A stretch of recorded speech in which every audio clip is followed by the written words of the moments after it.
Hello, and welcome to the channel. Today I've decided to do something a little bit different. Only a little bit. I've been very character design focused, and I will openly admit that this has made me very rusty when it comes to doing anything illustrative, whether it's character focused or not. So, I've decided to challenge myself a bit and do a character illustration for an old speculative design of mine. To put this into context, this was a speculative design of the Hydro Archon Focalors. I started it before Sumeri's Archon Quest was fully released, so when Nahida gave us a quick description of what her personality was like, I did end up reworking my initial concept. But I'm getting ahead of myself. When I started this little project, the only thing we knew about Fontaine was that it was inspired mostly by France, would probably be steampunk themed, and that it was the nation of Hydro and Justice. We did have early design for Line and Lynette from the Twilight trailer, so off I went! I really wanted to give her a Rococo / Marie Antoinette inspired vibe from the get-go. But with the whole justice theme, I still wanted her to be a little bit more serious. I thought about giving her a hairstyle that mirrored a judge's wig, but it felt too on the nose. At some point, I ended up finishing Sumeri's Archon Quest, so you can see that effect in the design. Since she was described as eccentric, I fully leaned into the Marie Antoinette vibe and decided, you know what, she can be a little bit unhinged. You know, for flavor. So I gave her shark teeth. At some point during the process, the Great Fontaine Leaks of June 2023 happened, and the internet was flooded with concept art of Fontaine and Sumeri, including the design of the Hydro Archon Furrier. At that point, I debated whether or not I should continue designing her.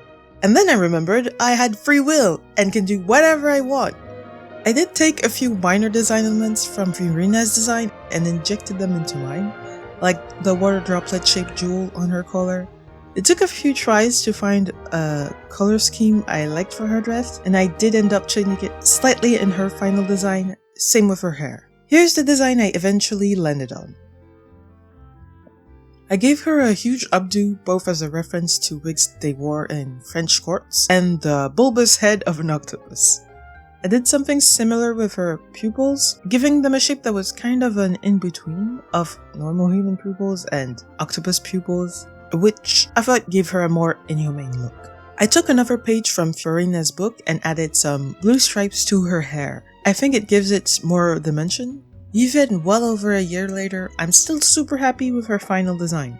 She's nothing like what we got in the end, but it was fun coming up with a speculative design. Maybe one day I'll use it for something. Who knows? Oh, and after a bit of brainstorming, I decided to name her Faustine. I'd been calling her Focalors in my head for a while, so Faustine didn't feel too jarring for little me. Before I started working on the illustration, I also gave her design a very slight update, adding some detailing to her dress mostly. And with that done, it was time to start actually working on the illustration. I started with some thumbnails trying to figure out what I wanted to draw. I knew I wanted her to be sitting in a chair, either looking down or up at the viewer in a dark environment, so I wouldn't have to worry about the background.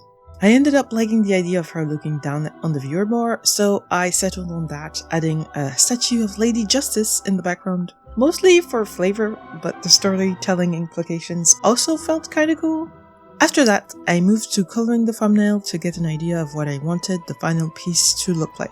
I had a pretty good idea of what I wanted already, so the colors are pretty much the same from thumbnail to thumbnail, but I did end up coming up with the idea of adding bubbles to make it slightly unclear whether she was underwater or not.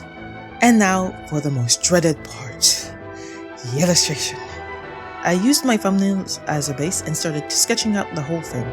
I went for a fully cleaned up liner look, but in hindsight, that was probably not the best idea. Following the Rococo inspiration of Faustine's design, I gave her a fancy chair, which I spent way too long detailing, especially since I had to erase a good chunk of it once I realized I'd forgotten about it being hidden by her dress. I did have a lot of fun doing the line art for the statue though, lots of fun shapes. After finally finishing line art, I moved to the base colors using what I used in my thumbnail. I decided to start shading the statue first so I could focus on Faustine afterwards. This is kind of where I had to decide on the spot how I wanted to render this piece, and also where I realized I probably shouldn't have focused so much on the line art.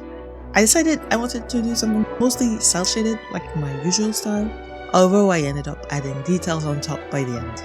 The process was a bit tedious, but it was a nice challenge. I definitely should have actually thought about the light placements a little bit more before going in, instead of just relying on my thumbnail drawing as a guide, because I ended up having to do quite a bit of guesswork, and I'm not entirely sure my guesswork was that great. I also ended up correcting the skirt since I realized I'd made it way too small. I edited the glow in her eyes, and once I felt satisfied with the piece, I added the bubbles, and then I went back to adding details and correcting stuff because actually, I wasn't satisfied. Here's the final illustration. I ended up going back and changing more stuff that was bothering me, and honestly, I am super happy with how it looks. I think I nailed the sinister underwater vibe I was going for, and it was nice to challenge myself a little. I'm hoping to do more elaborate illustrations in the future, but this is a nice and easy way back into the fray. But of course, I want to know what you guys thought of this whole thing. Thoughts on the illustration? How'd you like my girl Faustine?